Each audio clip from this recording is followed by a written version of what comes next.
Radio Chaos. I feel there's a lot of pressure on this review for some reason. I didn't feel it in the last one, but I feel like this is one we've got to do justice for. I don't know why. Because it was the first one, it didn't matter so much. It does feel like we need to do these as much as we did the Floyd ones. Yeah. And we're not doing them as much as we did the Floyd ones.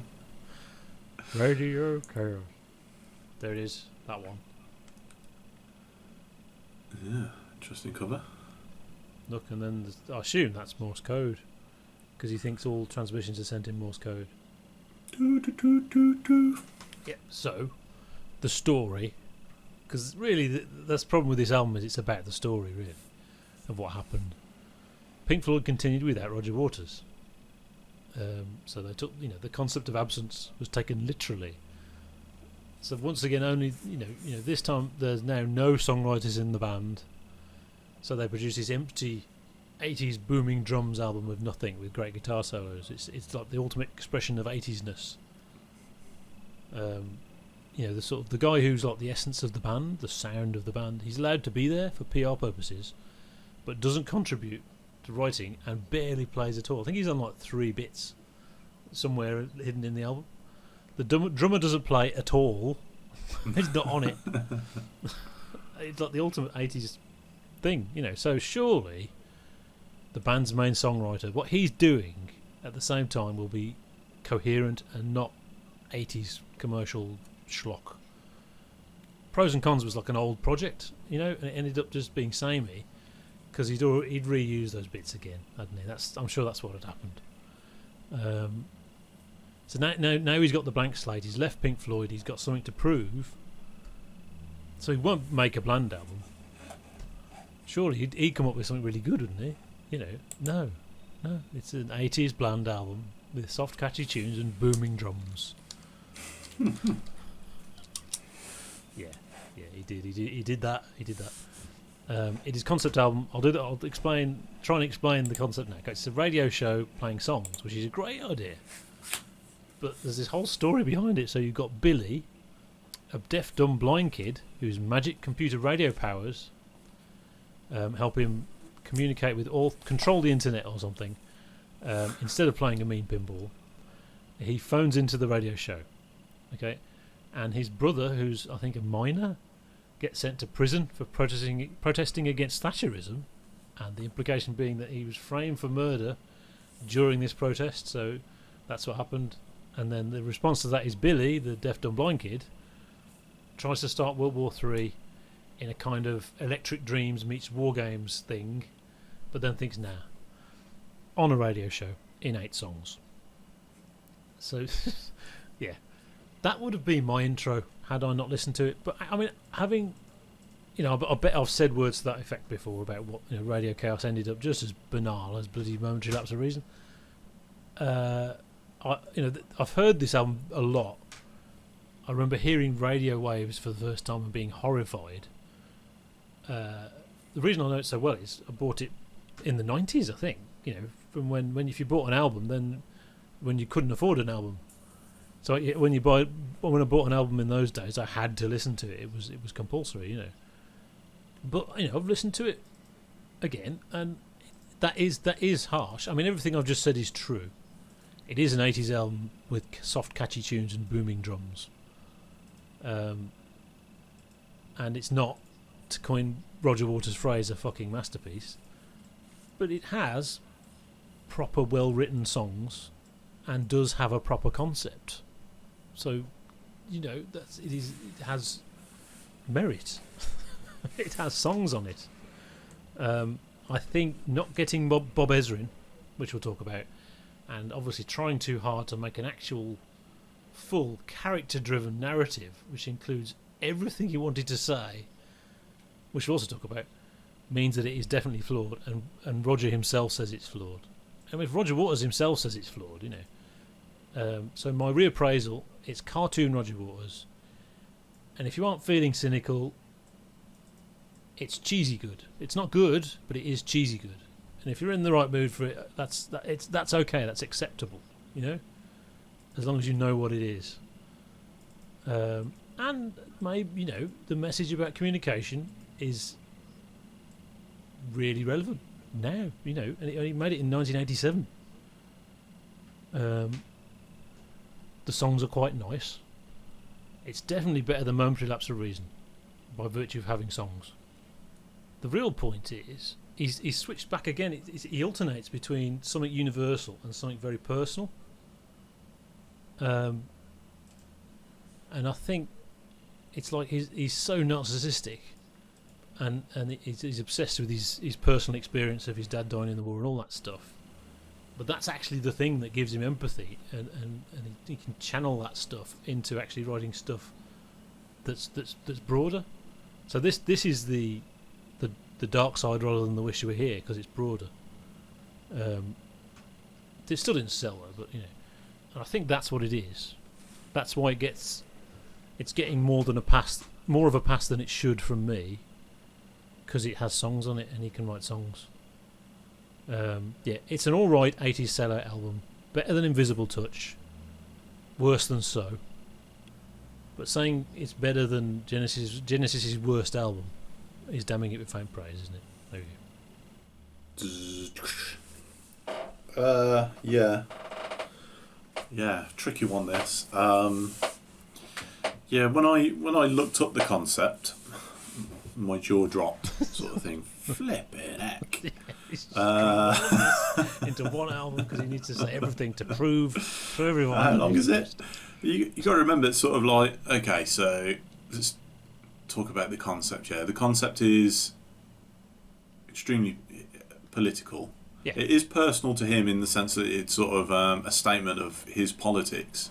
Yeah. It's almost like he's the Ken Loach of music. But the concepts in The Wall and Dark Side of the Moon, they were particularly personal. Yeah, so it's sort of like about what they felt inside. They didn't wrap it up, well, they wrapped The Wall up in a bit of a story, but it is an examination into sort of like going mad, basically. Yeah.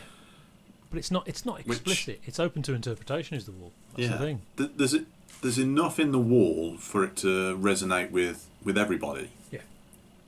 Yeah. Which is why it's so popular and so successful.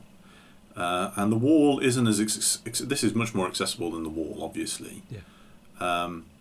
But the concept is a story at the end of the day, much like The Lamb Lies Down on Broadway, which is an incredibly long album. Yeah. Probably slightly not satisfying enough in terms of how it told the story and expressed the story. Yeah, well, what the hell is it? But the lamb is yeah. It's open to interpretation. It's a great album. Possibly doesn't do the story justice, and doesn't really express the narrative. Yeah. Or the plot. Well, my argument is it's good. It does the plot. Even The Wall doesn't. Yeah. The Wall doesn't quite have a narrative. It's kind of there, but you're not quite sure what it really. That's what it takes a long time to unpick what's sort of going on. Yeah. But there's enough good songs, because the things that you initially listen to, which don't seem quite so good, there's enough good to keep you going, and you actually find out later that actually those songs that you didn't think were so good are absolutely flipping awesome, and they really want to make The Wall work. Yeah. So this fails completely on that front. It's what 1, 2, 3, 4. It's 8 songs. In 8 songs, explicitly 6 narrative minutes. Yeah, but the longest song is 6 minutes. There's no sort of like epic or anything like that, and it's sort of, you're not going to pick up that story from there. Yeah. There's also the point that the sort of story, it really speaks to a movement rather than a personal experience, because he's not talking about personal experience. No, he's not talking about his dad. Yeah. He's not talking about his experience of separation with the audience or anything like that. He's concocted this story and tried to, make it about what was very, very current at the time. Yeah. The problem with speaking to movements is you're automatically excluding people who aren't in that movement. So I find it interesting when, I hear that there's quite a few Tory politicians who are into Pink Floyd. It's bizarre. Or Rage Against the Machine. Yeah. Yeah. Yeah, it's sort of like I don't get, but Rage Against the Machine. How dare they? But that's because it's personal, not political. Although there is a political element to it. Yeah. Ultimately, each album shifts between the two, doesn't it? I mean, obviously, Animals is explicitly. Wish You Were Here is personal. Dark Side is ridiculously broad. It's just about life generally. Yeah. And The Wall is personal, essentially, although it is something about. Well, I mean, it's a common theme, isn't it, for Pink Floyd madness when you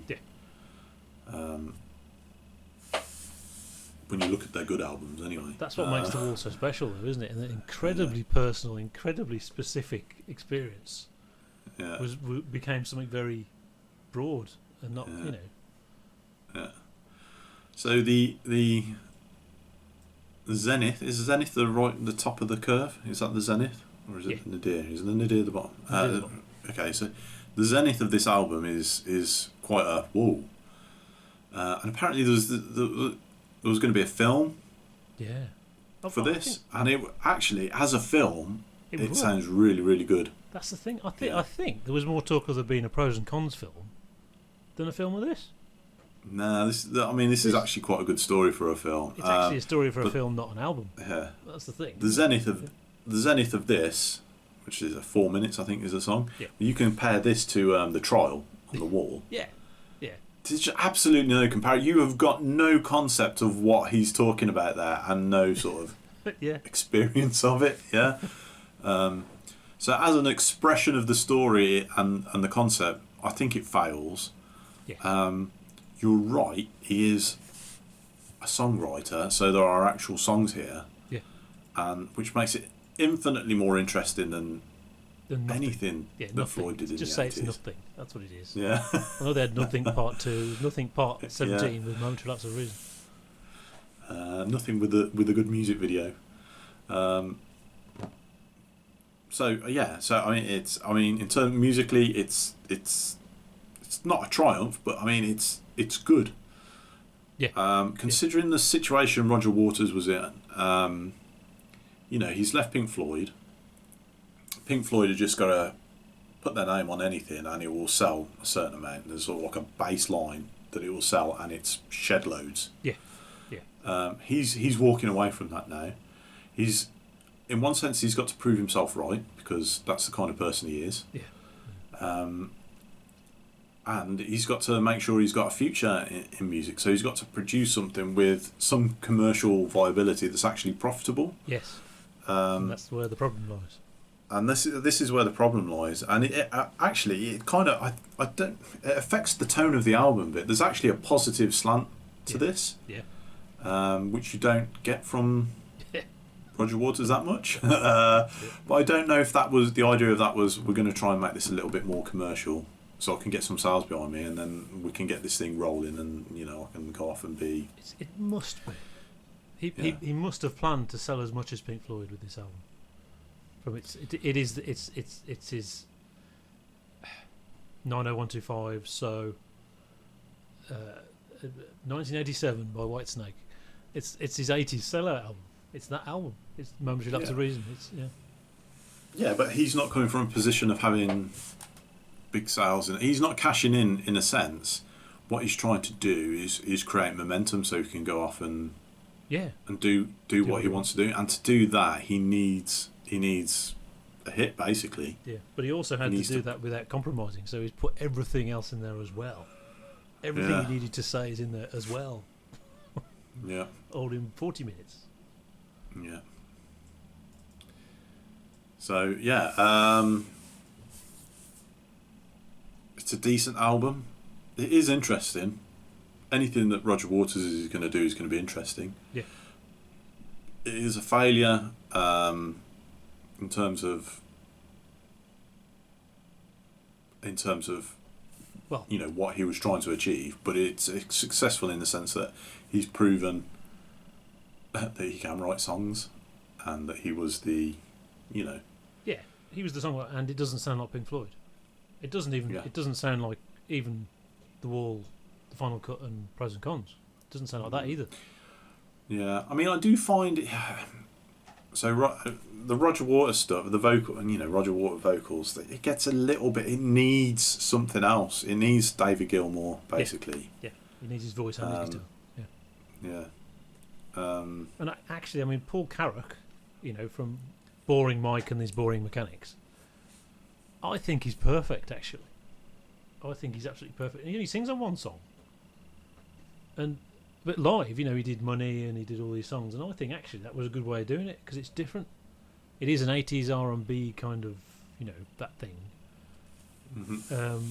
But apparently they put the live version of Money on a B-side, and he got death threats. So it's that thing, isn't it? Pink Floyd has to sound exactly. You can't do different. No, it's got to be exactly. It's wrong. Oh, it's just wrong. I mean, Bob Ezrin is part of it.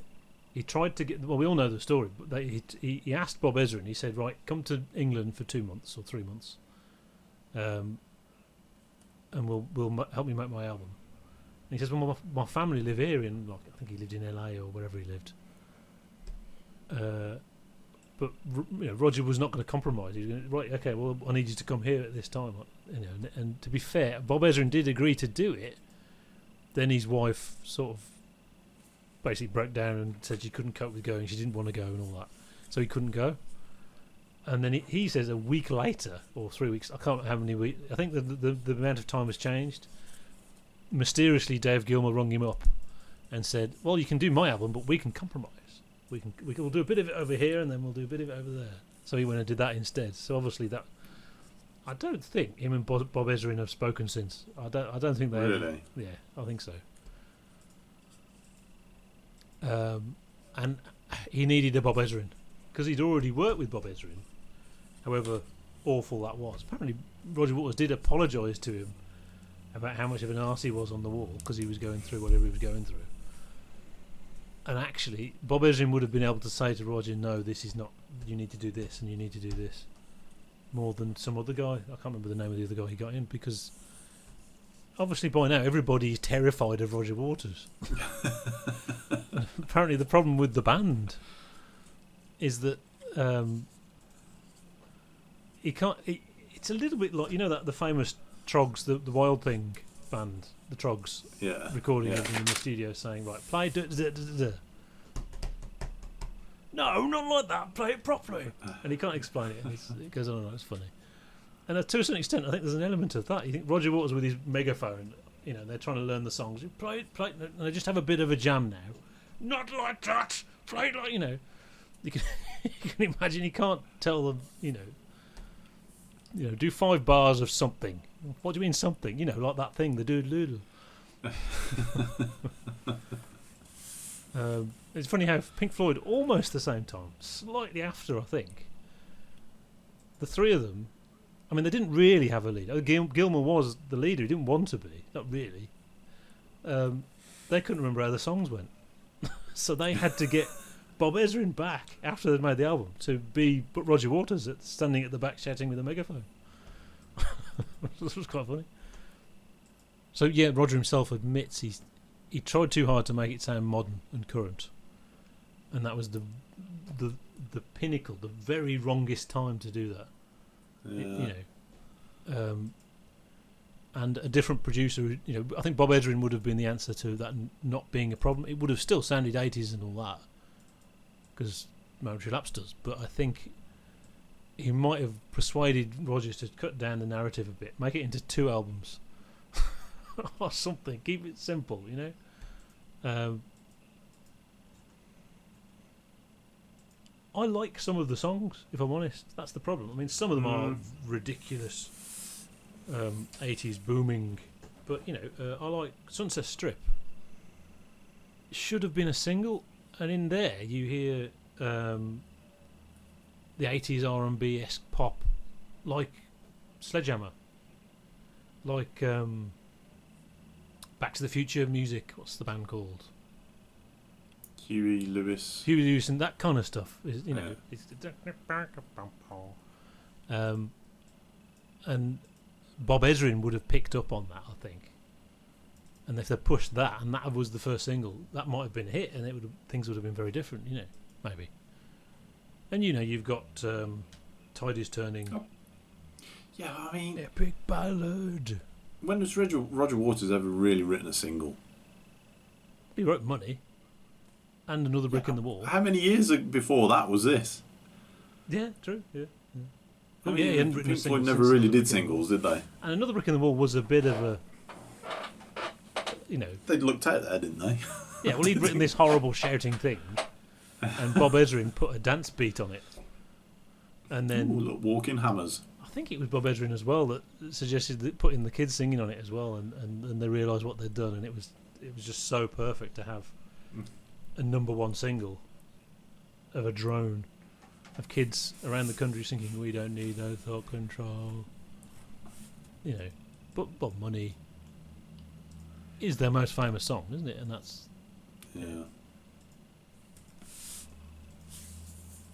lots of familiar faces on there. You've got Mel Collins again, who obviously can do the 80s saxophone, which is great. Claire Torrey is on there. I think she's only on the 4 minutes thing. Andy Farewell does his guitar, which I think works really well. I think he's almost the ideal Roger Waters guitarist, but more on that, obviously. Vicky Brown does some singing, and obviously Paul Carrack. And Tide is Turning has got some miners choir thing singing on it. And the thing is, what do you think? What is Division Bell about? It's about a bell. Yeah, it's about nothing, is it? But it's ostensibly about communication, isn't it? Is that interesting? And this really is about that. But I mean, the thing about Division Bell was that they had to. It says so little. They had to use the internet to sort of scam fans into thinking there was some sort of secret message in there. With the Publius Enigma, which was just Nick Mason and the manager messing around. But that almost makes it about the same thing that this is about. That this is kind of prophetic, and then Floyd actually, when the internet became a thing, actually did it. Tide is Turning, 80s big fireworks, cheesy song.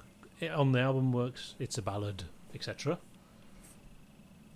However, when the next thing he did was Roger Waters' The Wall Live, the 1990 massive concert. It was the biggest concert in history up to that point. It was televised, etc.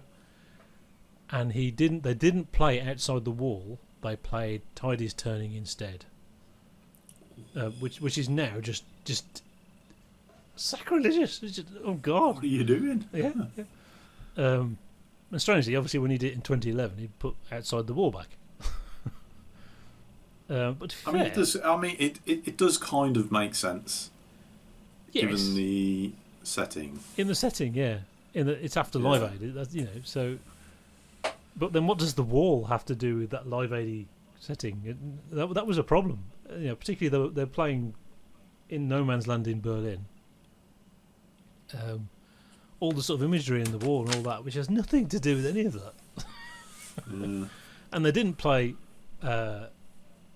When the Tigers Broke Free, which would have at least been some kind of, But he did resolve that in 2011, of course. It made the wall a broader thing. It has to be said, I said Paul Carrack is good, but on that song, Van Morrison sings a line just before Paul Carrack, and that puts it in perspective, And Van Morrison doesn't even want to be there, you can tell, but he just sounds awesome anyway because he's Van Morrison. And in the end, it had that concert had much the same effect as Live Aid in that the new 80s bands are not as good as the 60s and 70s, and it turns out, that's the end of rock music then. Mm-hmm. I had to actually think about eggs.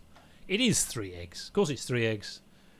It can't have a 4 eggs because it's 80s and banal, and it also fails in a sense. But it's a good 3. And if you're in the right mood, it is, like I said, cartoon Roger Waters. Yeah. Is the best way to put it. Yeah. Yeah, I mean, basically, it's although it's Roger Waters, it's his 80. He did a 80 seller album just the same as everybody else. Is it better than Momentary Lapse of Reason? Yes, but that doesn't mean it's worth listening to. That's it, isn't it? That's the information you need on Radio Chaos. Yeah. Yeah. And once again, we're kind of skipping a stage because we're not doing The Wall live in 1990 with all the fame. Celebrity The Wall. We're not doing that. So I've actually, we're doing Amused to Death, obviously, but I've bought the remaster, so I've got that one and that one. So that's what we're going to talk about next week. Amused to Death. Are we? We're not going to do Satyr, are we? I can't see how. I barely even listened to it. It was such an undertaking to try and review some opera at all. So will we do his new one? Is this the life we really want? Well, we kind of did it. We did a live listening, didn't we? Yeah. We did our first listen. Listened to each song and commented. I don't remember that. Exactly. I've listened to it about once since. Yeah, okay. So, Amused to Death, is that the last one? Yeah. Okay. Cool. Right, see you next week.